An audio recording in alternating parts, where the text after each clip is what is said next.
एक महिनाभित्र जनतालाई सुशासनको प्रत्याभूति दिन प्रधानमन्त्री दाहालको कर्मचारीलाई अल्टिमेटम। कान्तिपुर समाचारमा आज जसपा तत्काल सरकारमा नजाने सर्वोच्चबाट पदावधि थपिएका उपरथी प्रेम शाहीलाई सैनिक प्रहरीले लियो हिरासतमा। सिस्टममा समस्या आएको भन्दै राहदानी वितरण स्थगित। चिसो बढेपछि ताप्लेजुङमा भेडीगोठ झरे बेसीतिर। अनि अन्तर्राष्ट्रियमा युक्रेनी राष्ट्रपति जेलेन्स्कीलाई रुसी ड्रोन आक्रमणको सामना गर्ने चुनौती र खेलकुदमा पेलेको अन्तिम विदाईमा उर्लियो मानव सागर। नमस्कार, अब मुख्य समाचार। सेवा प्रवाहमा देखिएका समस्या एक महिनाभित्र समाधान गर्न सचिवहरूलाई प्रधानमन्त्रीको 30 बुँदे निर्देशन। जिम्मेवारी र दायित्वबाट पन्छिए कारबाहीको चेतावनी। राज्यका अधिकांश निकायमा बेथितिका चाङ। सिस्टममै समस्या देखाएर राहदानी विभागद्वारा सेवा स्थगित। कागज ल्याउन नसक्दा पाठ्य पुस्तक छपाईमा ढिलाइ। सङ्कलित राजस्व चालु खर्चमै सीमित हुँदा वैदेशिक ऋण एक वर्षमै 2,84 अर्बले बढ्यो। आन्तरिक ऋण पनि 5 वर्षमा दोब्बर। ड्रोन आक्रमणको अभियान नै चलाएर रुसले निरुत्साहित गर्न खोजेको युक्रेनी राष्ट्रपति जेलेन्स्कीको आरोप। 3 दिन यता 80 भन्दा बढी ड्रोन खसालेको दावी। र घरेलु क्रिकेटको विकासमा कोसे ढुङ्गा मानिएको नेपाल T20 लिग विवादमा खेलाडीले समयमै पारिश्रमिक नपाउँदा प्रतियोगिता बीचमै रोकिने खतरा, फिक्सिङको समेत आरोप। राहदानी विभागले सिस्टममा समस्या आएको भन्दै राहदानी वितरण स्थगित गरेको छ। राहदानी लिनका लागि विभाग र जिल्ला प्रशासन कार्यालयहरूमा भिड बढिरहेकै अवस्थामा विभागले राहदानी वितरण अवरुद्ध भएको जनाएको हो। विभागले आज विज्ञप्ति जारी गर्दै पुस 17देखि सिस्टममा समस्या आएकाले आवेदनको स्ट्याटस हेर्ने र वितरण अवरुद्ध भएको जनाएको छ। पुनः सुरु हुन अझै कति समय लाग्छ भन्ने यकिन विभागले गरेको छैन। यस्तै राहदानी आवेदनका लागि अपोइन्टमेन्ट डेट बुक गरेका सेवाग्राहीलाई बुक गरेको मितिमा बायोमेट्रिकका लागि विभागमा उपस्थित हुन पनि विभागले आग्रह गरेको छ। सर्भरमा पटक पटक समस्या देखिँदा सेवाग्राहीहरूले फर्म भर्नै समस्या भोगिरहेका छन् भने अर्कोतर्फ प्रणालीमै समस्या आएकाले नयाँ छपाई र वितरण समेत रोकिएको छ। प्रणाली सुचारू भएपछि सेवाग्राहीलाई SMS मार्फत जानकारी गराइने समेत विभागले जनाएको छ।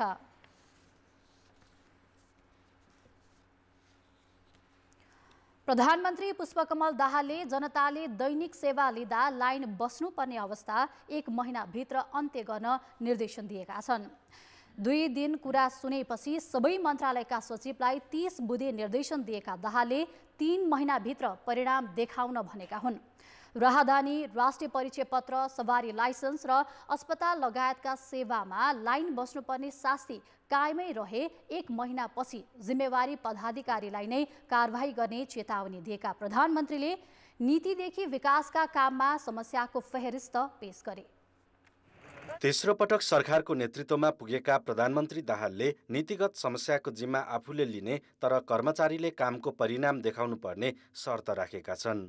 प्रधानमन्त्री कार्यालय सिंहदरबारमा 2 दिनसम्म सचिवका कुरा सुनेपछि दाहालले सुशासन, सेवा प्रवाह र जनजीविकाको सवाललाई केन्द्रमा राखे।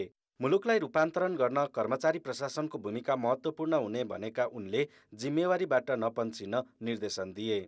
प्रधानमन्त्रीले मन्त्रीसँगको बेमेल भए आफूसँग सिधै कुरा गर्न तर कार्यसम्पादनमा समस्या नल्याउन भनेका छन्। शिक्षा मन्त्रालयबाट प्रदान गरिने नो अब्जेक्सन सर्टिफिकेट, मालपोत, नापी, कर दस्तुर बुझाउने ठाउँमा पनि लाम लाग्ने अवस्था 1 महिनाभित्रै अन्त्य गर्नुपर्ने प्रधानमन्त्रीको जोड छ। आर्थिक वर्षको आधा समय बित्दा पनि विकास खर्च 11% मात्रै भएकोले सचिवहरूले व्याख्या गरे जस्तो सबै ठिकठाक नरहेको दाहालले उल्लेख गरे। पुस 15 सम्ममा राजस्व लक्ष्यको 25, कुल खर्च 28 र पुँजीगत खर्च करिब 11% मात्र भएको भन्दै प्रधानमन्त्रीले निराशाजनक आर्थिक सूचकहरू पेश गरेका छन्। उनले ठूला आयोजनाको विवरण तयार गरी कार्य सम्पादनको मूल्याङ्कन गर्नुपर्नेमा जोड दिए। शिक्षा र स्वास्थ्यमा सुधार, सङ्घीय कर्मचारीको अनावश्यक दरबन्दी कटौती, सर्वसुलभ सार्वजनिक यातायात, भ्रष्टाचार नियन्त्रणदेखि कोरोना सङ्क्रमण रोकथाम सहित दैनिक जनजीवन सहज प्रधानमन्त्रीको प्राथमिकतामा छ। प्रधानमन्त्रीले निजी क्षेत्रलाई विश्वासमा लिई आयात प्रतिस्थापन, राष्ट्रिय गौरवका आयोजनाको प्रत्यक्ष अनुगमनदेखि मित्र राष्ट्रसँगको सम्बन्धलाई आफ्नो सुझावमा समेटेका छन्।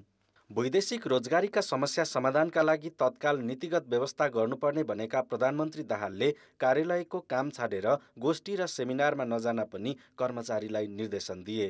सत्ता सम्हाले लगत्तै कुराभन्दा बढी काममा ध्यान दिने बाचा गरेका प्रधानमन्त्री दाहालले अहिले औँल्याएका समस्या समाधान पनि हुन्छन् कि सस्तो लोकप्रियताका लागि उठाइएका मात्र हो। सेवाग्राहीले लाइन नै बस्नु नपर्ने अवस्था वास्तवमै कहिलेबाट र कसरी कार्यान्वयन होला, सबैले उत्सुकताका साथ हेरिरहेका छन्। कान्तिपुर समाचारका लागि क्यामेरामा सञ्जय लुइटेलको साथमा अवतार राई, काठमाडौँ।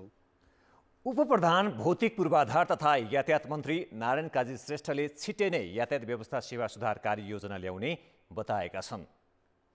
एकान्त कुना ठुलो भर्याङ र गुर्जुधारा स्थित यातायात कार्यालयको आज अनुगमनपछि सञ्चारकर्मीहरूलाई प्रतिक्रिया दिँदै उपप्रधानमन्त्री श्रेष्ठले कमजोरीलाई सुधार गर्दै यातायात व्यवस्था सेवालाई चुस्त बनाउने प्रतिबद्धता व्यक्त गरे। सुशासन र चुस्त सेवा आफ्नो प्राथमिकतामा रहेको भन्दै उनले सङ्घ र प्रदेश सरकारबीच समन्वय गरेर तत्काल यातायात व्यवस्था सेवामा सुधार ल्याउने बताए। कतिपय त चाहिँ डुप्लिकेसन हुने वा त्यस्तै प्रकारको कामहरू पनि हुने गरेको सन्दर्भमा ती सबैलाई सच्याउने र नयाँ ढङ्गले सेवा दिने काम हामी गर्छौँ। कहिलेसम्म रिजल्ट? अब छिटोभन्दा छिटो गर्नेछ। मैले दिन बोल्नुभन्दा पनि पहिला त्यो फागुनतिर डिसिजन गर्ने काम त अगाडि नै हुन्छ होइन। हामी के गर्छौँ भन्ने कुरा चाहिँ छिट्टै हामी सङ्घ र प्रदेश मन्त्रालय बसेर यातायात व्यवस्था सुधार कार्ययोजना ल्याउँछौँ। त्यो कार्ययोजनाले कतिपय कुराहरू चाहिँ टोटल डिजिटाइजेसनमा गएर हल गर्नु छ। उपप्रधानमन्त्री नै यातायात कार्यालयमा पुगेर अनुगमन गर्दा सेवाग्राहीले भने सेवा प्रवाह कमजोर रहेको भन्दै गुनासो गरेका थिए। 16 वर्ष हुँदाखेरि मैले लाइसेन्स बनाएको, अहिले 31 वर्षमा आएर फेरि ट्रायल दिएँ, को पाएँ। त अब मैले भन्सार मात्र तिर्नको लागि 10 दिन कुर्नु पर्यो। अब म भन्सार तिर्नको लागि आज आउँदैछु। अब यसपछि मैले बी क्याटेगोरीमा जानु छ, त्यसको लागि पनि ट्रायल गर्छु। ट्रायल दिइसकेपछि फेरि भन्सार दिन 10 दिन कुर्नुपर्छ। भनेपछि एउटा लाइसेन्सको लागि सानो एउटा यो भनेको त विदेशमा 24 आवरमा हुने कुरा। एउटा एक्जाम फेल भयो भने पनि उसले चाहिँ 24 आवर अर्को एक्जाम दिन पाउँछ। तर यहाँ चाहिँ तपाईँको 10 दिन कुर्नुपर्ने, 3 महिनामा 3 चोटि एक्जाम दिन पाउने, यी समस्याहरू चाहिँ मलाई धेरै नै जटिलता लाग्यो। लाइसेन्सको अब रिन्युको लागि आयो होइन। मान्छेको यहाँ चाहिँ अलि अब म्यानेज भनेपछि अब होइन हजुरको त्यस्तो त छैन। मान्छेको यतिकै हुन्छ, कहाँ जाने, के गर्ने, कसो गर्ने होइन, यस्तोमा अब अलि थाहा हुँदैन क्या। समस्या कहाँ छ भन्ने कुरा भने हाम्रो सर्भर हिजो पनि 12 बजे मात्रै सञ्चालन भएको थियो। त्यो सेवाग्राही पनि मैले आजै बोलाएको थिएँ होइन। र आज पनि सर्भर मैले बिहान 8 बजे बोलाएका सेवाग्राहीहरूलाई बिहान 7:30-8 बजे बोलाएका सेवाग्राहीलाई 11 बजे मात्रै सेवा दिन पाएँ।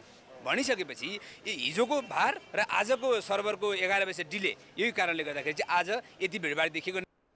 बागमती प्रदेश सरकारले यातायातबाट मात्रै वार्षिक 11 अर्ब रुपैयाँ उठाउँदै आएको छ, तर सेवा प्रवाहमा भने सुधार हुन सकेको छैन। अब जनताको आवाज आज हामीले 7 प्रदेशमा सोधेका छौँ। सार्वजनिक सेवा लिन जाँदा तपाईँले के कस्ता समस्या भोग्नु परेको छ? जनताको आवाज। एउटा नक्सा निकाल्नु पर्यो भने हामीलाई 3 दिन धाउनु पर्ने हुन्छ। हामी चाहिँ अफिस जाँदाखेरि कर्मचारीहरू कम भएको हुन्छ। त्यहाँ जाँदाखेरि उहाँ भन्छ कि तपाईँहरू घर जानुहोस्। अब एउटा किता कार्ड खोल्नको लागि के अरे गर्नको लागि हामीलाई लगभग 10-15 दिन जति लागिरहेको छ। नक्सा निकाल्नु पर्यो भने दिनभरि अल्टाइदिनुहुन्छ, त्यो नभइदिए हुन्थ्यो। कर्मचारीको आपूर्तिले गर्दा पनि सेवाग्राहीलाई पिरमार्का परेको हुन्छ। दुनियाँभरको काम लाइनमा छ, भोलि आउनुहोस् भनेर पछाडि हट्छन्। घर भाडा कर दिन आउँदाखेरि कोही पनि हुनु रहेनछ। एक त लाइनमा लागेको हुन्छ, त्यहाँ पुग्दा धेरै त्रुटि हुन्छ कागजमा। यताको फान्डमा जाँदा भने पैसा नभएन यो मालपोत कहिले सुध्रिएन। आफ्नो नागरिकता बनाउन आउँछौँ, जस्तै आफ्नो परिचय पत्र बनाउन आउँछौँ।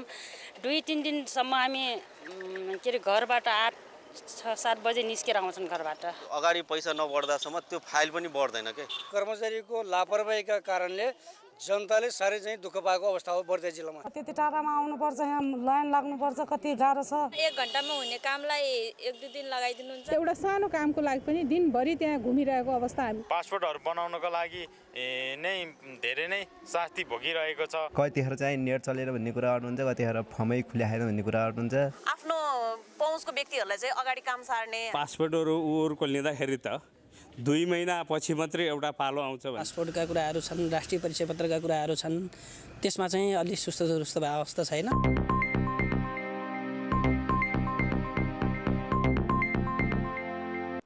प्रत्येक वर्ष सामुदायिक विद्यालयका विद्यार्थीले समयमै पाठ्यपुस्तक नपाएको गुनासो आउँछ। सरकारले अबदेखि पुस्तक छपाईमा ढिलाइ नगर्ने प्रतिबद्धता जनाउँछ। तर विगतमा जस्तै आगामी शैक्षिक सत्र 2080मा पनि विद्यार्थीले समयमै पाठ्यपुस्तक नपाउने सङ्केत देखिएको छ। जनक शिक्षा सामग्री केन्द्रले पर्याप्त कागज ल्याउन नसक्दा पुस्तक छपाईमा ढिलाइ भएको हो। कागज अभावकै कारण पाठ्यपुस्तक छपाईमा ढिलासुस्ती भएपछि संसदको दिगो विकास तथा सुशासन समितिले चासो राखेको छ। समितिले विद्यार्थीको हातमा समयमै पाठ्यपुस्तक पुर्याउन शिक्षा मन्त्रालयको ध्यानाकर्षण गराएको छ। कक्षा 1 देखि 12 सम्मका लागि 2 करोड 40 लाख थान पाठ्यपुस्तक चाहिन्छ। त्यसका लागि भदौदेखि नै पाठ्यपुस्तक छपाई गर्नुपर्छ। तर कागज अभाव भन्दै जनक शिक्षा सामग्री केन्द्रले बल्ल पुस 5 गतेबाट छपाई सुरु गरेको छ। जनक शिक्षाले अहिलेसम्म करिब 25 लाख पुस्तक छपाई गरेको छ। सबै पुस्तक छाप्न करिब 10,000 टन कागज चाहिन्छ, तर 2,000 टन मात्र आइपुगेको छ। 6,000 टन कागज ठेकेदारले ल्याउन सक्ने अवस्था नभएको भन्दै जनक शिक्षाले जितुजी मार्फत चाँडो ल्याउने व्यवस्था मिलाउन सरकारलाई भनेको छ। जितुजीबाट सहजीकरण भयो भने यो निरन्तरता हुन्छ, यो कागजको समस्या हुन्न र हामीले विभिन्न विकल्पको रूपमा पनि कागज खरिद गर्ने प्रक्रियाहरू बढाएका छौँ।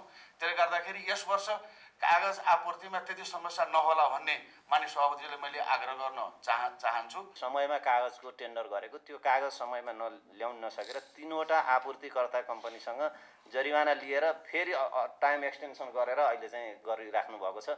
अझै पनि अब व्यक्तिगत रूपमा भन्दा त्यो टाइमभित्र पनि कागज आउँछ कि आउँदैन।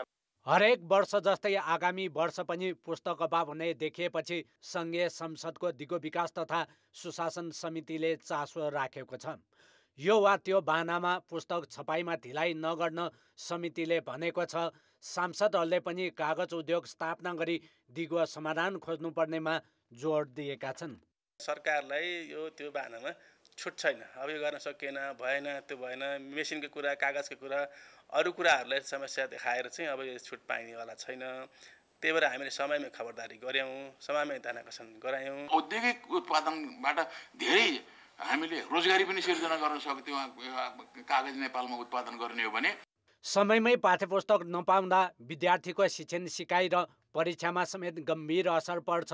त्यही कारण शिक्षाको गुणस्तरमा प्रश्न उठ्ने गरेको छ। समयमै फास्ट ट्र्याकबाट कुनै किसिमको निर्णय सरकारले गर्दैन भने नेपाली विद्यार्थीहरूले यसपटक पनि पाठ्यपुस्तक सम्पूर्ण विद्यार्थीले एकपटक पाउने कुरामा शङ्का गर्ने ठाउँ देखियो।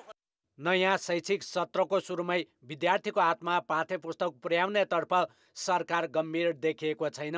त्यसमाथि शिक्षा मन्त्री समेत नहुँदा पुस्तक बिनै नयाँ शैक्षिक सत्रको पठन पाठन सुरु नहोला भन्न सकिन्न। कान्तिपुर समाचारका लागि क्यामेरामा विकास जोशीका साथ नारायण किलम्बु, काठमाडौँ।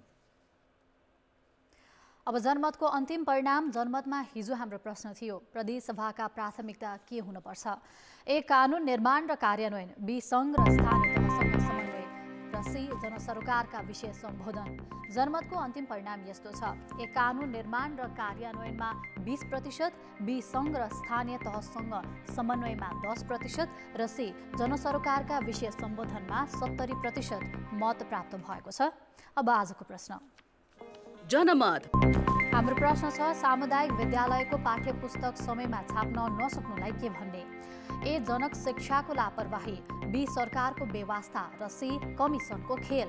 जनमतको अन्तिम परिणाम भोलि साँझ 8 बजेको कान्तिपुर समाचारमा प्रसारण गर्नेछौँ। कृपया NEWS news space A, B वा सी टाइप गरी 34001मा SMS गरी आफ्नो मत व्यक्त गर्नुहोला। सुदूरपश्चिमका पहाडी जिल्लामा सङ्घ र प्रदेश सरकारले हरेक वर्ष बजेट विनियोजन गर्ने तर योजना कहिले पनि पूर्ण हुन नसक्ने अवस्था व्याप्त छ। यो व्यथितिमा नेताहरूको भन्छुन र कर्मचारीको मिलेमत्तोमा बजेट छुट्याउने र मिलेमत्तोमै खर्च गर्ने प्रवृत्ति मुख्य कारक बनेको छ। 2043 सालमा सुरु भएको डडेलधुराको नवदुर्गा गाउँपालिका 1 कोटेलीमा रहेको मनसुता सिँचाइ योजना हरेक वर्ष धेरथोक बजेट आइरहन्छ, तर योजना पूरा हुने छाँटकाँट छैन। आयोजना अधुरो देखाउँदै सीमित व्यक्ति र कर्मचारीले हरेक वर्ष बजेट हाल्ने र कहिले पूरा नगर्ने प्रवृत्तिले दशकौँदेखिका योजना अलपत्र छन्। अधुरा योजनाबाट लाभ पाउने कुरामा त अब स्थानीय आश गर्नै छाडिसकेका छन्। पाइप कति माथि छ त्यो म अस्ति भर्खर गएर मैले त्यहाँ हेरेको होइन, त्यो अनुसार पनि आउँदैन। अनि ठाउँमा तपाईँको पाइपहरू जोडेको छ, सबै तोडेको छ। त्यहाँ पाइपहरू कसले तोडेको त्यो पनि हेर्नु पर्यो। त्यहाँ गएर कसैले हेरि नदिने। यस्तै बाजुरा सदरमुकाममा बस पार्क निर्माणको काम सुरु भएको 1 दशक बितिसकेको छ। हरेक वर्ष बस पार्क निर्माणमा पैसा खर्च हुन्छ, तर काम अझै सकिएको छैन। योजनामा अहिलेसम्म करोड रकम खर्च भइसकेको छ। पहाडी जिल्लामा हरेक वर्ष अधुरा र कर्मागत योजना देखाएर त्यसमा बजेट पारी ठुलो रकम अनियमितता हुने गर्दछ। मार्तडीमा बनिरहेको बस पार्क 23औं जिल्ला परिषदले सुरु गरेको 15 वर्षभन्दा बढी टाइम भइसक्यो। त्यो निर्माण अहिले पनि हुन सकेको छैन। डडेलधुरा, बैतडी, बाजुरा, डोटी जिल्लामा अधुरा योजनाको चाङ नै छ। डडेलधुरामा मात्रै 80 भन्दा बढी यस्ता योजना छन्। नेता, कर्मचारी र उपभोक्ताको मिलोमतमा 1 वर्षमा सम्पन्न भएको कामलाई पनि कर्मागत योजना देखाएर ठुलो रकम भ्रष्टाचार हुन्छ। पैसा खर्च हुने तर योजना नबन्ने मुख्य कारण उपभोक्ता समितिका पदाधिकारीलाई स्थानीयले लगाउने आर्थिक अनियमितताको आरोप पनि एक हो। सीमित व्यक्तिको स्वार्थ पूर्ति गर्न सिँचाइ, खानेपानी, सडक निर्माण जस्ता दर्जनौं योजनाको नाममा अनियमितता गर्न कर्मचारीले नै योजनालाई कर्मागत सूचीमा राख्छन्। जुन किसिमले चाहिँ बजेट हाम्रो चाहिँ त्यता निर्धारित रहन्छ, त्यो किसिमले यहाँ कार्यान्वयन पक्षमा चाहिँ अलिकति कमजोरी हुन्छ। बजेटलाई सही सदुपयोग हुने चाहिँ सम्भावना कम देखिन्छ। जुन क्षेत्रबाट आयोजनाहरू आउँछन् त्यो क्षेत्रबाट अनुगमन, त्यसको मूल्याङ्कन के भइरहेछ, कस्तो भइरहेछ भनेर स्थलगत अनुगमन गरिएको अवस्था चाहिँ छैन। मनोमानी हुने बजेट विनियोजनलाई प्रभावकारी अनुगमन गरी विकासीय योजनाहरूमा हुने अनियमितता रोक्न जरुरी देखिएको छ। कान्तिपुर समाचारका लागि बाजुराबाट प्रेम रौलेका साथ वरुण पनेरू, डडेलधुरा। नेपाली सेनाले उपरथी प्रेम शाहीलाई हिरासतमा राखेको छ। सैनिक मुख्यालयले आर्थिक हिनामिना गरेको आरोपमा उपरथी शाहीलाई नियन्त्रणमा लिएको हो। उमेर हदका कारण शाही भोलि नियमित अवकाशमा जाँदै थिए। सेनाबाट अवकाशको पत्र बुझिसकेका उनको कार्यकाल सर्वोच्च अदालतले 1 वर्ष थप गरेको थियो। सर्वोच्चको आदेशपछि आज नियमित कामका लागि जङ्गी अड्डा पुगेका शाहीलाई सैनिक प्रहरीको टोलीले नियन्त्रणमा लिएर अनुसन्धान थालेको हो। आर्थिक अनुशासनको विषयमा छानबिनका लागि शाहीलाई नियन्त्रणमा लिइएको सैनिक प्रवक्ता सहायक रथी कृष्ण भण्डारीले जानकारी दिए। उपरथी शाहीको आजै वीरेन्द्र सैनिक अस्पताल छाउनीमा स्वास्थ्य परीक्षण गरिएको छ। ब्रेकपछि पुनः स्वागत छ। सरकारको साझा न्यूनतम कार्यक्रम बनाउन गठित कार्यदलले कार्यक्रमको खाका सार्वजनिक गर्ने तयारी गरेको छ। सत्तारूढ गठबन्धनका तर्फबाट कार्यदलमा सहभागी सदस्यहरूले आफ्नो तर्फबाट समावेश गरिने बोधा संयोजक, उपप्रधान तथा अर्थमन्त्री विष्णु पौडेललाई बुझाइसकेका छन्। पौडेलले अन्य दलहरूबाट मुद्दाहरू प्राप्त भइसकेको भए पनि त्यसलाई एकीकृत रूप दिन बाँकी रहेको र केही दिनमै सार्वजनिक गरिने बताए। माओवादी केन्द्रका अध्यक्ष पुष्पकमल दाहाल नेतृत्वको सरकारमा सहभागी नेकपा एमाले, राष्ट्रिय स्वतन्त्र पार्टी र राप्रपाले जनताका तत्काल सम्बोधन गर्नुपर्ने कार्यक्रमलाई प्राथमिकतामा राखेका छन्। राहदानी, राष्ट्रिय परिचय पत्र, मल बिउ, खानेपानी, सडक तथा यातायात र मालपोतका कामलाई छिटो छरितो बनाउनु पर्ने सूचीमा राखिएको छ। साझा न्यूनतम कार्यक्रम तयार पार्न सरकारले 6 दिन अघि उपप्रधानमन्त्री पौडेलको नेतृत्वमा 4 सदस्यीय कार्यदल गठन गरेको हो। यसैबीच प्रधानमन्त्री पुष्पकमल दाहाल र नेकपा एमालेका अध्यक्ष केपी शर्मा ओली बीच आज साँझ भेटवार्ता भएको छ। प्रधानमन्त्री निवास बालवाटारमा भएको भेटमा दुवै नेता बीच विश्वासको मतको तयारी र सरकारलाई पूर्णता दिने विषयमा छलफल भएको थियो। पुस 10 गते प्रधानमन्त्रीमा नियुक्त दाहालले पुस 26 मा विश्वासको मत लिने तयारी गरेका छन्। नेकपा एकीकृत समाजवादीले सरकारमा जाने नजाने मतभेद बनेपछि टुङ्गो लगाउने जिम्मा सचिवालयलाई दिएको छ। पार्टी केन्द्रीय कार्यालयमा आज बसेको पोलिट ब्युरो बैठकले सरकारमा सहभागिताबारे निर्णय लिने जिम्मा सचिवालयलाई दिएको हो। आज भइरहेको नयाँ गठबन्धनको सरकारको बारेमा हामीले व्यापक छलफल गरेका छौँ र अन्त्यमा निर्णय गरिएको छ। यसबारेमा थप आवश्यक अध्ययन गर्नुपर्ने, छलफल गर्नुपर्ने, विचार विमर्श गर्नुपर्ने र यसले देश र जनताको लागि हितमा के कस्ता कार्यक्रमहरू ल्याउन सक्छ र हाम्रो दलसँग उसको राजनीतिक सम्बन्ध के कस्तो रहनेछ भनेर अझै धेरै कुरा बुझ्नुपर्ने भएको हुनाले यसको अन्तिम निर्णय गर्नको लागि पनि केन्द्रीय सचिवालयलाई पोलिट ब्युरोले अधिकार प्रदान गरेको छ। बैठकमा अध्यक्ष माधव कुमार नेपालले नेतृत्व र पार्टी विरोधी गतिविधि नगर्न सचेत गराए। हामी पार्टीको बदख्वाई बाहिर गर्ने अनि हाम्रै स्वर ठुलो हुने, आफ्नै नेताको बदख्वाई गर्ने, अरूको प्रशंसा गर्ने अनि त्यसपछि पनि हाम्रो स्वर आफै ठुलो हुने, यो तरिका बन्द गरौँ। नयाँ सरकार गठन गर्ने बेला एमाले र माओवादी गठबन्धन बनेपछि एकीकृत समाजवादी पार्टी कसरी अघि बढ्ने भन्नेमा अलमलमा छ। प्रधानमन्त्री पुष्पकमल दाहाल नेतृत्वको सरकारमा सहभागी हुने कि प्रतिपक्षमै बस्ने भन्ने निर्णय गर्न बोलाइएको स्थायी समिति बैठक अनिर्णित बनेपछि पोलिट ब्युरो बैठक बोलाइएको थियो, तर त्यसले पनि निर्णय लिन नसकेपछि सचिवालयलाई जिम्मा लगाइएको हो। पुष्पकमल दाहाल नेतृत्वको सरकारलाई समर्थन गरेको जनता समाजवादी पार्टी जसपाले नीति तथा कार्यक्रम हेरेर मात्र सरकारमा सहभागी हुने नहुने निर्णय लिने भएको छ। ललितपुरमा 2 दिन बसेको जसपाको राजनैतिक समिति बैठकले आफ्ना माग सम्बोधन गरे सरकारमा सहभागी हुने, अन्यथा बाहिरै बसेर समर्थन गर्ने निर्णय गरेको छ। तर सरकारलाई विश्वासको मत भने दिने जसपाले जनाएको छ। राष्ट्रपतिदेखि प्रदेशको उपसभामुखसम्मको सबै शक्ति सन्तुलनलाई ध्यानमा राखेर त्यो देखिसकेपछि मात्र पार्टीले सरकारमा जाने नजाने निर्णय गर्दछ। यद्यपि पार्टी सरकारमा सामेली अथवा नसामेली हुनु कुनै महत्त्व छैन। पार्टीप्रतिको हाम्रो समर्थन बाहिरबाट पनि जारी रहनेछ। जसपाले अन्य दलहरूसँग एकता तथा सहकार्य गर्नको लागि राजेन्द्र श्रेष्ठको नेतृत्वमा 3 सदस्यीय वार्ता समिति गठन गरेको छ। समितिमा रकम चेम्जुङ र गोविद चौधरी सदस्य छन्। निर्वाचनमा पार्टीको आधिकारिक उम्मेदवार विरुद्ध उम्मेदवारी दिने तथा अन्तर्घात गर्नेलाई पार्टीको विधानअनुसार कारबाही गर्ने निर्णय जसपाको छ।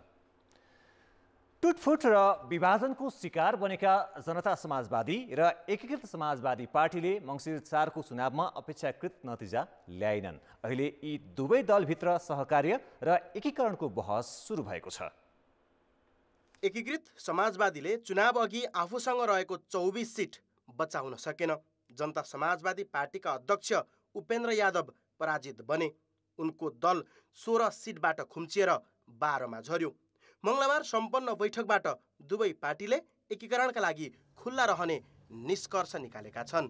वामपन्थी एकताको सन्दर्भ अथवा वाम मोर्चा बनाउनु पर्ने हुनसक्छ, कार्यगत एकता गर्नुपर्ने हुनसक्छ, कुनै एजेन्डाहरूमा मात्रै एकता भएर अगाडि बढ्नुपर्ने हुनसक्छ। के हुनसक्छ यसको सम्भावनाको खोजी गर्ने हामी हाम्रो अगुवाई गर्छौँ। नेकपा एमालेबाट अलगिएर छुट्टै पार्टी खोलेका माधव कुमार नेपालमाथि पार्टीभित्रैबाट वाम एकता गर्न दबाव बढेको छ। चुनावमा निराशाजनक परिणाम आएपछि नेताहरूले नेतृत्वमाथि वाम एकताको दबाव बढाएका हुन्। नेकपा एमालेका अध्यक्ष केपी शर्मा ओलीले पहल कदमी लिएर सरकार बनाउनका लागि कांग्रेस नेतृत्वको गठबन्धन भत्काए। अहिले सरकारको नेतृत्व माओवादीलाई दिएर एमाले सरकारको निर्णायक शक्ति बनेको छ। एमालेको वर्चस्व बढिरहँदा एकीकृत समाजवादी भने आफ्नो अस्तित्व बचाउन रक्षात्मक देखिएको छ। चुनावी पराजयको समीक्षा गर्न बसेको पोलिट ब्युरो कमिटीको बैठकमा एकीकृत समाजवादीका नेताहरूले वाम राजनीतिक दलहरूसँग एकता गरेर बलियो शक्ति बन्न सुझाव दिएका छन्। हामी सबै नेपालका वामपन्थीहरूसँग काम गर्ने सवालमा चाहिँ एउटा कार्यगत एकता, मोर्चागत एकता अथवा कमसेकम राष्ट्रियताको सवालमा, जनजीविकाको सवालमा, विकासको सवालमा चाहिँ एक भएर जानुपर्छ। एकीकृत समाजवादीले नेकपा माओवादी केन्द्र र जनता समाजवादी पार्टीसँग यस विषयमा पटक पटक छलफल गरिसकेको छ। नेताहरूका अनुसार प्रतिनिधि सभाको चुनाव अघि नै वाम एकताको औपचारिक पहल सुरु भएको थियो, तर कांग्रेस नेतृत्वको गठबन्धन भत्किने र चुनावमा समेत असर गर्ने भन्दै पार्टीहरू यसबाट पछि हटे। नेताहरूले समाजवादी विचारधाराका पार्टीहरूसँग पहिले मिल्ने र पछि अन्यसँग पनि एकताका लागि पहल गर्ने रणनीति बनाएको बताएका छन्। जनता समाजवादी पार्टीका नेताले भने विचार मिल्नेहरूसँग ध्रुवीकरण हुनु स्वाभाविक भएको भन्दै एकताका लागि संवाद गर्न खुला रहेको बताएका छन्। पहिला भन्दा कम सिट आएको भन्दै जसपा पनि बलियो शक्ति कसरी बन्ने भन्ने विकल्पबारे सोच्दैछ। विभिन्न दल, राजनीतिक सङ्गठन त्यस्तै क्रियाशील भएका अन्य राजनीतिक शक्तिहरूसँग सहकार्य गर्न, एकीकरणै गर्न पनि, संवाद गर्न हामीले माननीय पार्टीका केन्द्रीय कार्यकारिणी समिति सदस्य पूर्व मन्त्री राजेन्द्र श्रेष्ठजीको संयोजकत्वमा समिति नै बनाइसक्यौँ। कम्युनिस्ट विचारधारा भएका दलबीच एकता र टुटफुटको क्रम चल्ने गरेको नौलो होइन। वाम एकताबारे जहिल्यै खुल्ला रहेको बताउने कम्युनिस्ट दलहरू एकताको नेतृत्व कसले गर्ने भन्नेमा विभाजित छन्। कान्तिपुर समाचारका लागि क्यामेरामा रूपक कोइराला, सुरज खड्काका साथमा जितेन्द्र झा र विकास आचार्य, काठमाडौँ। महाधिवेशन सम्पन्न भएको 1 वर्ष बितिसक्दा पनि नेपाली काङ्ग्रेसको केन्द्रीय समितिले पूर्णता पाएको छैन। काङ्ग्रेसको संसदीय बोर्डले पूर्णता नपाएरै प्रतिनिधि सभा तथा प्रदेश सभा निर्वाचन सकिएको छ। भातृ संस्था र विभागले पनि अझै पूर्णता पाएका छैनन्। काङ्ग्रेसको विधानको नियमावलीको 22(2) मा महाधिवेशन सम्पन्न भएको 3 महिनाभित्र केन्द्रीय समितिले पूर्णता पाइसक्नुपर्ने उल्लेख छ। तर 14औं महाधिवेशन सकिएको 1 वर्षसम्म समितिले पूर्णता पाएको छैन। कोषाध्यक्ष सहित 10 केन्द्रीय सदस्य मनोनित गर्न बाँकी छ। महाधिवेशन सकिएको 6 महिनाभित्र नीति अधिवेशन गर्ने भनिएको छ, तर अहिलेसम्म नीति अधिवेशन भएको छैन। यतिसम्म कि काङ्ग्रेसले विधान अनुसार गर्नुपर्ने संसदीय बोर्डले पूर्णता नपाएरै प्रतिनिधि सभा तथा प्रदेश सभा निर्वाचन सकिएको छ। हामी सधैँभरि यो कुरा उठाइरहन्छौँ, तर यो चाहिँ खासै अप्ठ्यारो गाह्रो कुरा पनि होइन, गर्नै नसक्ने विषय पनि होइन। मैले चाहिँ 9औं 10औं महाधिवेशनदेखि नै नेतृत्व लिन कोसिस गरिरहनुभएका नेताले, दाबी गरिरहनुभएका नेताले यही कुरा उठाएको म पाउँछु, तर अहिलेसम्म यसलाई पूर्ण रूपमा करेक्सन गरिएको छैन।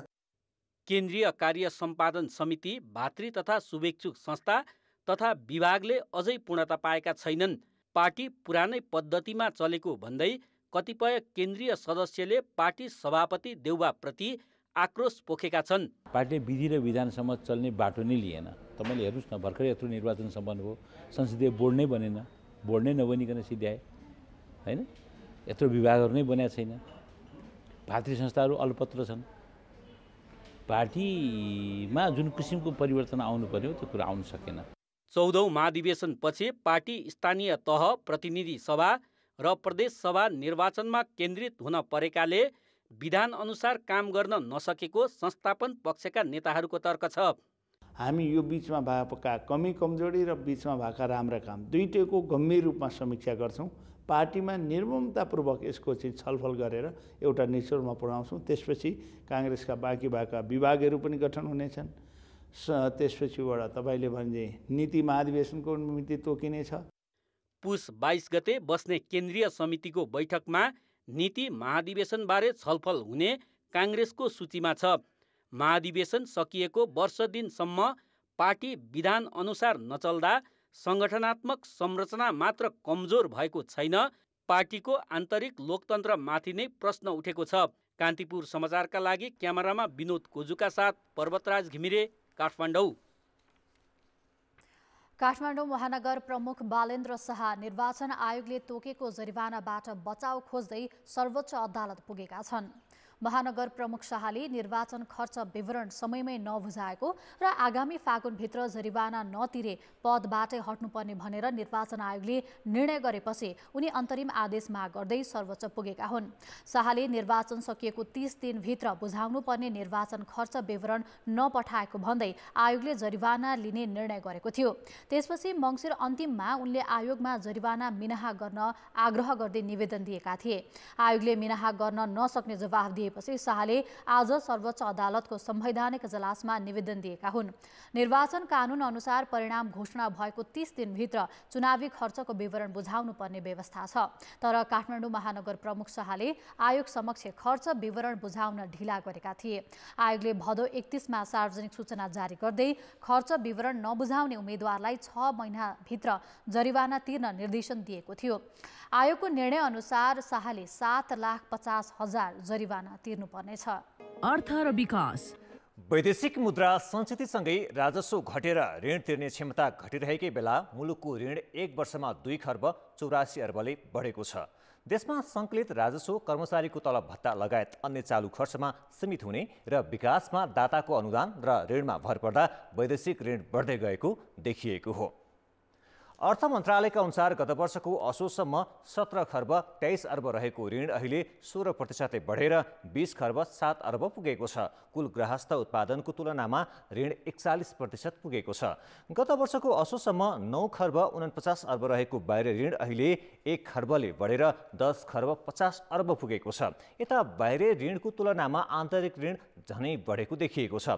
गत वर्षको असोजसम्म 7 खर्ब 73 अर्ब रहेको आन्तरिक ऋण अहिले 9 खर्ब 57 अर्ब पुगेको छ। राजस्वले चालु खाता धान्न नसक्ने र असारको तुलनामा 84 करोड अमेरिकी डलर विदेशी विनिमय सञ्चित घटेका बेला अब सरकारले ऋण बढाउन नहुने विज्ञको सुझाव छ। साह्रै अप्ठ्यारो परिस्थितिमा 50% भन्दा माथि त जानै हुँदैन। आन्तरिक ऋण लिएर हामीले अनुत्पादनशील क्षेत्रमा खर्च गरेका छौँ र वैदेशिक ऋणको पनि प्रभावकारिता राम्ररी देखिन सकेको छैन। यो अवस्थामा चाहिँ हामीले अब बजेटको आकार कम गरेर चालु खर्च घटाएर मितव्ययितामा बसेर काम गर्नु पर्दछ।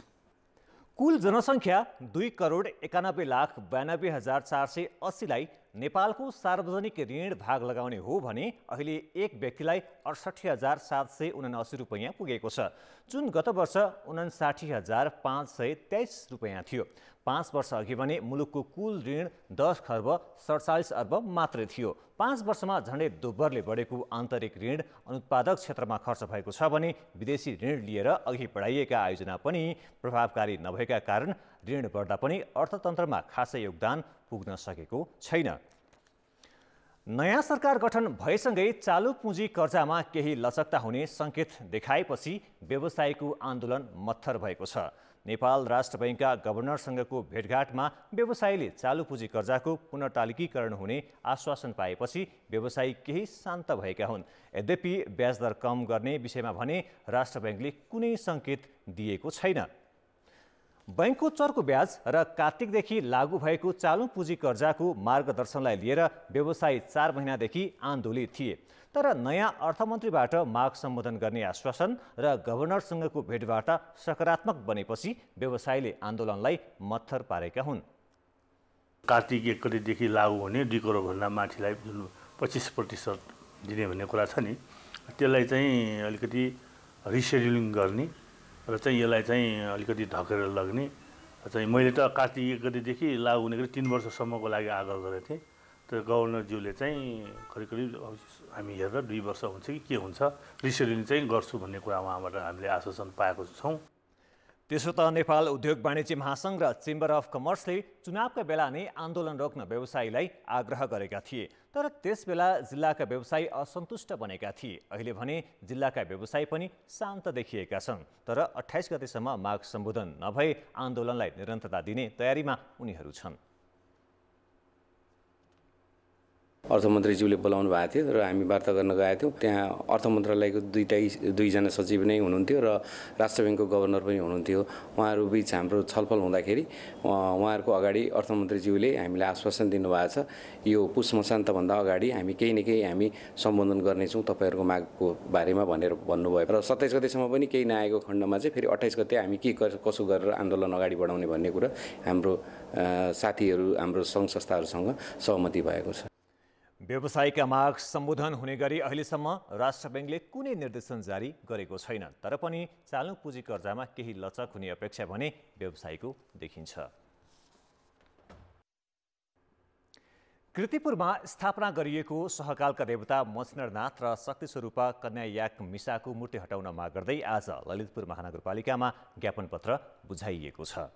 रातो मछिन्द्रनाथसँग सम्बन्धित यग्रेव भैरवनाथ तथा 32 पनेजु सङ्घले धार्मिक आस्थामा विचलन ल्याउने गरी करुणामय मछिन्द्रनाथको प्रतिमूर्ति राख्न नमिल्ने भन्दै महानगर प्रमुख श्री बाबु महर्जनलाई ज्ञापन पत्र बुझाएका हुन्।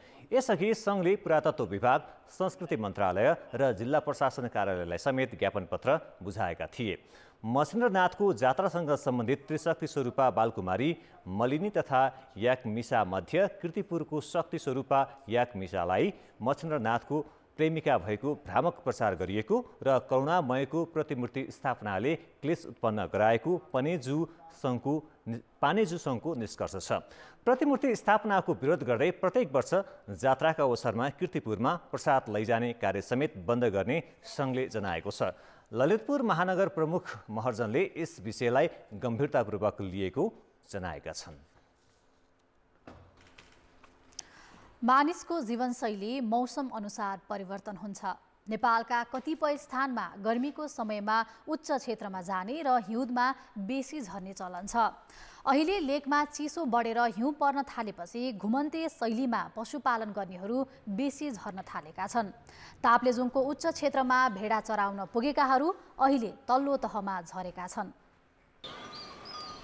ताप्लेजुङको फुङनी नगरपालिका 11 फावा खोलाका गोपाल विष्ट आफ्नो भेडाको बथान चराउन 5300 मिटर उचाइको सेलेलेसम्म पुग्छन्।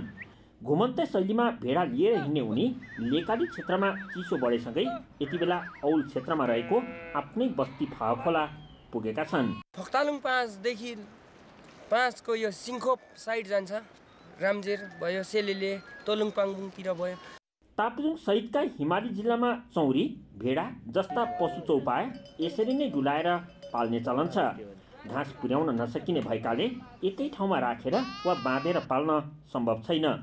चर्को गर्मी र बढी चिसो सहन नसक्ने जनावरलाई तापक्रम अनुसारको वातावरण चाहिने भएकाले पनि कहिले लेक त कहिले औल छार्ने गरिएको छ। गर्मीमा माथि लेकमा 5500 सम्म लानुपर्ने र हिउँदमा जब हिउँ पर्न सुरु गरेपछि चाहिँ बेसीतिर झार्नुपर्ने स्थिति रहन्छ। त्यही भएर चाहिँ हामीले घुम्तीगोठ प्रणाली अन्तर्गत भेडा पालनलाई चाहिँ लेक बेसी गरिराख्नुपर्ने हुन्छ। ताप्लेजुङका ग्रामीण बस्तीमा पहिला भेडा पाल्नेको सङ्ख्या अधिक थियो। मौसम अनुसार गोठ लिएर लेक बेसी गर्नेहरू प्रशस्तै हुन्थे। पछिल्ला वर्ष पशुपालकको सङ्ख्या घट्दै गएको छ भने मौसम पनि कहिले अधिक तातो र अधिक चिसो हुन थालेको छ। त्यही अनुसारको तापक्रम मिलाउन गोठ पनि त्यसरी नै घुमाउने गरिन्छ। कान्तिपुर समाचारका लागि आनन्द गौतम, ताप्लेजुङ। खेलकुद समाचार। कान्तिपुर खेलकुद समाचारमा स्वागत छ। नेपाल क्रिकेट सङ्घ क्यानले गत वैशाखमा आफ्नै स्वामित्वमा फ्रेन्चाइज लिग आयोजनाको घोषणा गर्दा खेल क्षेत्रमा छुट्टै उत्साह थियो। नेपाल T20 लिग घरेलु क्रिकेट विकासमा कोसेढुङ्गा साबित हुने विश्लेषण गरियो। तर क्यानले जब बिना टेन्डर भारतीय कम्पनी 73 स्पोर्ट्ससँग व्यावसायिक साझेदारीको सम्झौता गर्यो, क्यानसँगै लिग नै विवादमा तानियो। पहिलो सम्झौता रद्द गरी फेरि सोही कम्पनीसँग दोस्रो सम्झौता गरेर अघि बढेको क्यानलाई अहिले आफ्नै निर्णयले बदनाम बनाएको छ। 73 स्पोर्ट्सले खेलाडीको पारिश्रमिक समयमै उपलब्ध नगराउँदा प्रतियोगिता बीचमै रोकिने खतरा बढेको छ। कीर्तिपुर स्थित टियु मैदानमा मंगलबारको पहिलो खेल अबेरसम्म सुरु भएन। काठमाडौँ नाइट्स र विराटनगर सुपर किङ्स बीचको खेलमा अन्य कुनै कारणले नभई दुवै टिमका खेलाडीले लिग मध्यतिर पुग्दा समेत पारिश्रमिक नपाएकाले समस्या आएको हो। 73 स्पोर्ट्सका प्रमुख जतिन आलुवालिया बिना जानकारी सम्पर्कविहीन बने। क्यानबाट बुधबारसम्म पारिश्रमिक उपलब्ध हुने आश्वासन पाएपछि मात्र खेलाडी मैदान प्रवेश गर्न तयार भएका थिए। स्टार्टिङदेखि नै यो टुर्नामेन्टमा जो रेस्पोन्सिबल हुनुपर्ने, जसरी कमिटमेन्ट गरेको छ त्यो पुरा हुनुपर्छ भन्ने मात्र कुरा हो। र यस्तो होइन कि आजको आजै पुरा नभएर हामीले गरेको पनि होइन। हामी मेलहरू थ्रुहरू गरेका थियौँ, क्याप्टनको थ्रुबाट एड्रेस गर्ने कोसिस गरिरहेको थियौँ। हामी ओनर्सको सम्पर्कमा आउने कोसिस गरिरहेको थियौँ होइन। मेनली चाहिँ पेमेन्टको कुरा थियो होइन, फरेन प्लेयर्स र प्लस नेपाली सबैको पेमेन्टको कुरा थियो मेनली चाहिँ। अनि ओनरसँग कुरा गर्दाखेरि चाहिँ क्यानमा भन्यो होइन, अनि त्यही कुरा चाहिँ क्यानसँग आएर कुरा गर्दाखेरि चाहिँ क्यानले चाहिँ आश्वासन दिनुभएको छ कि अब हुन्छ भनेर होइन। अनि त्यसले गर्दा हामी खेलेको छौँ भनेर आज अथवा भोलिसम्म भन्नुभएको छ। क्यानले दिएको समयभित्र पैसा नपाए सोही अनुसारको कदम चाल्ने खेलाडीको भनाइ छ। लिगमा सहभागी franchise team Biratnagar, Kathmandu, far west united र जनकपुर रोयल्सका स्थानीय तथा विदेशी खेलाडीले पनि पैसा पाएका छैनन्। So I don't know what's happening there. Obviously it's not a great situation. We've come away over the Christmas period to sort of leave our families to come and play in a tournament, and we haven't received anything yet. So it's a bit worrying. क्यानले 73 स्पोर्ट्ससँग 8 वर्षका लागि 33 करोडमा सम्झौता गरेको थियो। पहिलो वर्ष 3 करोड 90 लाख पाउनुपर्ने हो, जसमा अहिलेसम्म क्यानको खातामा 1 करोड 20 लाख मात्र रकम जम्मा भएको छ। फ्रेन्चाइज टिमले 73 मार्फत खेलाडीलाई पारिश्रमिक दिने एकद्वार नीति छ। लिगलाई फिक्सिङको आरोप पनि लागेको छ। फिक्सिङ भएको भन्दै कमेन्टेटर सचिन तिमल सिन्हाले लिगबाटै अलग भएको घोषणा गरे। गृह मन्त्रालयले प्रहरीको केन्द्रीय अनुसन्धान ब्युरोलाई फिक्सिङ भए नभएको छानबिन गर्न निर्देशन दिएको छ। प्रोफेसनल क्रिकेटरले यत्रो नोबल झुकेर थोरै स्लिप हुने हो क्या, तर यत्रो नोबल यदि कसैले फाल्छ भने होइन 15 इन्चको नोबल कसैले फाल्छ भने त्यो यतिकै हुन सक्दैन कि। त्यस्तै गरी तपाईँको टिमलाई जिताउने भन्दा पनि टिमलाई हराउने या स्लो स्टार्ट जानी गरेको यो सबै कुराहरू पिक गर्न सजिलो हुन्छ। त्यही कारणले गर्दाखेरि मैले रिपोर्ट पनि गरेँ। रिपोर्ट गर्दाखेरि धेरै अरू प्लेयरहरूले पनि मेरो चाहिँ यसमा हामीलाई पनि शङ्का छ, हामीलाई पनि अप्रोच भएको पनि केही खेलाडीहरूले भने नाम नखोल्ने शर्तमा भनेपछि सबै तरिकाले चाहिँ मलाई शङ्का लागेपछि मैले यो लिग छोडेको। अरूको टिमको कुरा थाहा भएन, हाम्रो टिमको एउटा प्लेयरलाई चाहिँ अप्रोच गरेको थियो र एज पर रुल्स होइन हामीले त्यो चाहिँ एड्रेस एसियुलाई गरेको थियो होइन। अप्रोच र फिक्सिङ डिफ्रेन्ट थिङ होइन। कसैले अब तपाईँलाई जे पनि भन्न सक्छ होइन। अब अप्रोच गऱ्यो भन्दैमा अब सबैले गर्छ भन्ने पनि हुँदैन होइन। सबै फ्रेन्चाइज टिममा विदेशी खेलाडी छन्, तर टिमले अहिलेसम्म श्रम स्वीकृति लिएका छैनन्। उहाँहरू इनिसियल अप्लाई चाहिँ निवेदन चाहिँ हालेको हो 5-6वटा क्लब लगभग 30-32 जना प्लेयरको। अब नाम मलाई कन्ट्याक्ट गरेर त्यो फाइल हेर्नुपर्छ, तर बाँकी डकुमेन्टहरू उहाँ नलाएकोले अहिलेसम्म चाहिँ उहाँहरूले श्रम स्वीकृति पाइसकेको अवस्था चाहिँ छैन। यी सबै घटनाक्रमको साक्षी क्यान भने मौन छ। नियमनकारी निकायले नै आयोजना गरेको लिगको यो दुर्दशाको जिम्मेवारी कसले लिने? कान्तिपुर समाचारका लागि क्यामेरामा मुरारी घिमिरेका साथ सबिना कार्कीको रिपोर्ट। नेपाल टी20 लिगमा काठमाडौँ नाइट्सले विराटनगर सुपर किङ्सलाई 34 रनले पराजित गरेको छ। जितसँगै काठमाडौँको प्लेअफ सम्भावना बलियो भयो। खेलाडीको पारिश्रमिक विवादका कारण पहिलो खेल मात्र 9 ओभर खेलाइएको थियो। कीर्तिपुर स्थित त्रिवी क्रिकेट मैदानमा 2 घण्टा ढिला सुरु भएको खेलमा काठमाडौँले टस जितेर ब्याटिङ रोज्यो। उसले निर्धारित 9 ओभरमा 5 विकेट गुमाउँदै 92 रन बनायो। सन्दीप रजालीले 22 बलमा सर्वाधिक 32 रन जोडे। कप्तान ज्ञानेन्द्र मल्ल र कमल सिंह ऐरीले 14-14 रन बनाए। विराटनगरका नन्दन यादवले 3 विकेट लिए। जवाफी ब्याटिङ गरेको विराटनगर 8 ओभर 5 बलमा 58 रनमा अल आउट भयो। विराटनगरका गौरांशु शर्माले सर्वाधिक 22 रन बनाए। विवेक यादव 12 र नन्दन यादव 11 रनमा आउट हुँदा अन्य ब्याटरले दोहोरो अङ्कको स्कोर बनाउन सकेनन्। काठमाडौँका कमल सिंह ऐरीले 3 विकेट लिए। प्रतियोगितामा काठमाडौँको चौथो जित हो। 8 अङ्कसहित तेस्रो स्थानमा रहेको टिमको प्लेअफ पुग्ने सम्भावना कायमै छ। विराटनगरको भने यो 5औं हार हो। पारिश्रमिक नपाएको भन्दै खेलाडीले प्राविधिक टोली समक्ष टिम लिस्ट नै लिन नमानेपछि खेल झन्डै 2 घण्टा ढिलुवा सुरु भएको थियो। दुवै टिम र क्यान बीच मैदानमै भएको छलफलपछि पारिश्रमिक उपलब्ध गराउने आश्वासन प्राप्त हुँदा खेलाडी खेल्न तयार भएका थिए। सम्झौता अनुसार आयोजक 7-3 स्पोर्ट्सले खेलाडीलाई अझै पारिश्रमिक दिएको छैन। लुम्बिनी अल स्टार्सले नेपाल टी20 लिगमा जनकपुर रोयल्समाथि 7 विकेटको रोमाञ्चक जित हात पारेको छ। शीर्ष स्थानको लुम्बिनीको यो 7औं जित हो। कीर्तिपुर स्थित त्रिवी क्रिकेट मैदानमा टस जितेर पहिला ब्याटिङ गरेको लुम्बिनीले निर्धारित 20 ओभरमा 6 विकेट गुमाउँदै 178 रन बनाएको थियो। ओपनर हरमित सिंहले 73 रनको विस्फोटक पारी खेले। उनले 47 बलमा 5 चौका र 1 छक्का हिर्काएका थिए। हरमितसँग 77 रनको साझेदारी गरेका अर्का ओपनर लाहिरो मिलान्था 33 रनमा आउट भए। कुशल भुर्तेल 17, ह्यारी टेक्टर 18 र दिपेन्द्र सिंह ऐरीले 14 रन जोडे। जनकपुरका सराफुद्दिन अशरफले 3 विकेट लिए।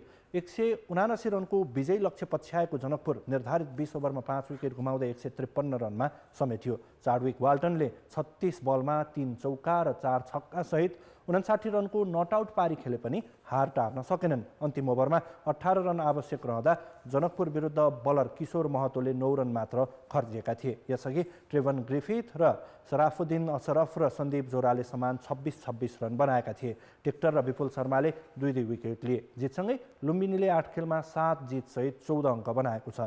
दोस्रो स्थानको जनकपुरको समान खेलमा 10 अङ्क छ। 6 पटकको उपाधि विजेता मनाङ मर्स्याङ्दी क्लब 22औं संस्करणको आहारा गोल्ड कपको पहिलो चरणबाटै बाहिरिएको छ। पाहुना तथा अमेरिकी टोली भुटनिज युथ स्पोर्ट्सले मनाङमाथि 1-0 गोलको जित हात पारेको हो। विजेता भुटनिज युथ भने सेमिफाइनलमा स्थान बनाउन सफल भयो। पोखरा रङ्गशालामा अन्तिम क्वार्टर फाइनल खेलमा अधिकांश युवा खेलाडी र नयाँ प्रशिक्षक किरण श्रेष्ठको नेतृत्वमा मैदान उत्रिएको मनाङ स्तब्ध बनेको हो। पहिलो हाफको 17औं मिनेटमा BYSC का प्रवीण बस्नेतले गरेको गोल नै निर्णायक बन्यो। हेक्टर अर्टेगाको पासमा डिबक्सभित्र 2 डिफेन्डरलाई बिट गर्दै उनले गोल गरेका हुन्। निकै प्रतिस्पर्धात्मक खेलमा मनाङले गोलका केही अवसर भने खेर फालेको थियो। 22औं संस्करणसम्म आइपुग्दा मनाङले 12 पटक फाइनल खेल्दा 6 पटक उपाधि उचालेको छ। अमेरिका बस्ने भुटानी शरणार्थीको क्लब BYSCले भने दोस्रो पटक प्रतियोगितामा सहभागिता जनाएको हो। अन्तिम 4मा स्थान बनाएको पाहुना टोलीले फाइनल प्रवेशका लागि शीर्ष डिभिजन क्लब चर्च बोइजसँग खेल्नेछ। चर्च बोइजले ए डिभिजन लिग च्याम्पियन मचिन्द्रलाई हराउँदै सेमिफाइनलमा स्थान बनाएको हो। खेलकुद समाचार अहिलेलाई यति नै। अब मौसम सम्बन्धी जानकारी।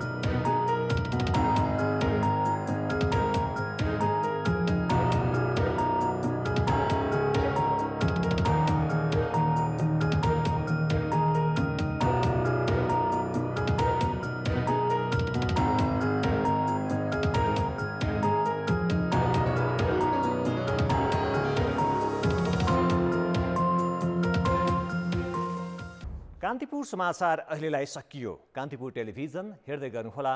नमस्ते।